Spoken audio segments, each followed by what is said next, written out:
Good afternoon, everyone. I'm Kevin O'Connell. As mentioned, I'm the president and CEO of a company called Innovative Analytics and Training, where we look at market and technical studies, among other things, in areas like geospatial technologies. For the students in the room, I'll call attention to a study we did about 4 years ago for NOAA on the forward-looking view of the commercial remote sensing market in 2020. We picked a near-term time frame. That time frame was already out of date in some ways, and I'll talk about this in a minute. But for the students in the room, we put forward a 40-year history of the way the United States has thought about policy and regulation related to commercial satellite imagery. And so it's illustrative. By comparison, we also have some views in there on how the Europeans have thought about it and how the Japanese thought about it. And so that might be interesting to you. The other thing I would say is that I'm also proud to be the chairman of NOAA's Federal Advisory Committee on Remote Sensing, and so my perspectives today share some of that background. One of the things that impresses us in this field, and you've talked about it extensively in the last few days, is speed. The extent to which there is speed in this field, the rate of change. As one example, I'll say that the United States National Research Council in 2010 identified research highlights for the National Geospatial Intelligence Agency that it ought to be thinking about for the 2025 timeframe.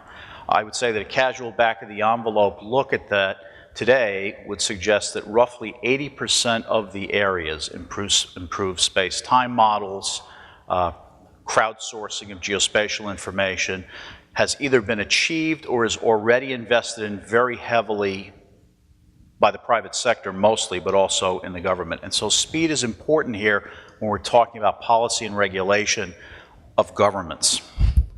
So let me bookend this part of the conversation by talking about policies and programs, by thinking about how governments affect the markets that we're talking about here and your businesses.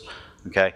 For many of the geospatial value chain areas, there are both real and perceived government equities that you have to consider. Scott and I actually grew up at the knee of a famous Rand economist who liked to write about how governments interact in markets, and those markets can either be the markets for pencils or the markets for remote sensing. In the early days of my writing about satellite remote sensing, people used to kid me because I would write about it as a market. People would say, well, it's a government-only activity. That's still a market, by the way. The economists will be thrilled. But the extent to which it really is a market that we have to watch for traditional market and non-traditional market behaviors. And so when you think about this, there are 4 roles that the government plays in a market. It plays a customer or a consumer role. That one's obvious. It plays a patron role. This one's a little quieter. It's a shepherd. It's a steward. It's an investor, it's a shaper. You could look back to the German experience in the late 90s of foregoing the building of large radar satellite constellations and rather investing substantially, but in 2 or 3 small German companies that today are involved in the radar market. The third is the regulator role. Again, we'll talk more about that. And the fourth is the competitor role. Okay, and there are areas, again, I come out of the security arena, so there are areas in which the government will compete for a variety of reasons. Now, rather than think of these cleanly as separate categories, for governments they often overlap, they often conflict, and so we have to be mindful of that. And I think, as was said earlier, this is more than a purely academic conversation, because the extent to which you in your business don't understand which government role you're interacting with is at your own peril. And I think Scott said, if you're not looking out for your business, no one else is going to look out in the same kind of a way. Okay, and so you have to think about that. I can also think about a number of experiences I've had over the years where I've met with people who wanted to build satellite remote sensing systems, and the first question I would say to them is, are you building a commercial or a government system? And they would say, oh, that's just a purely academic conversation. No, it isn't, okay, because the things you do, the rules imposed, et cetera, et cetera, et cetera, are all critically important depending on which choice you make in that area. So there are lots of ways that governments, there are probably a number of countries represented in the room which have different government experiences, but there are lots of ways within which governments will affect outcomes in this fast-paced marketplace. Okay, and let me just put 4 seeds down here, and we can pick up on them later on in the conversation. The first one is to ask the question, how do we align policy and regulatory regimes with a fast-paced business market? It's common law that says that technology always outstrips government's ability to think about and set policy and regulate things that go on in the market.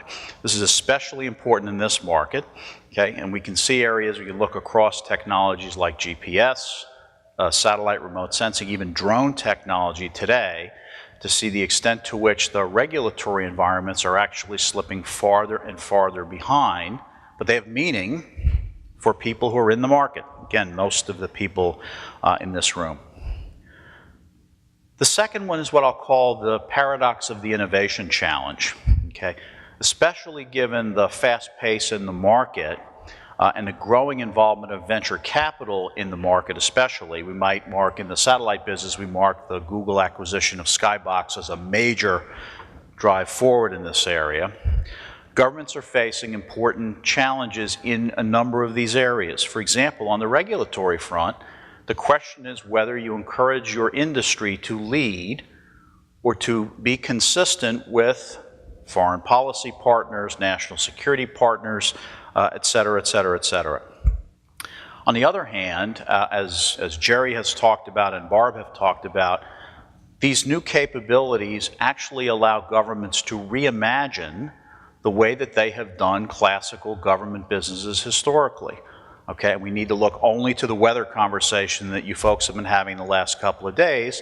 On the national security side, on the national security side, we see the director of National Geospatial Intelligence Agency, Robert Cardillo, talking about the darkening skies, the democratization of space-based imagery, and the extent to which that has implications for his mission and the U.S. intelligence mission.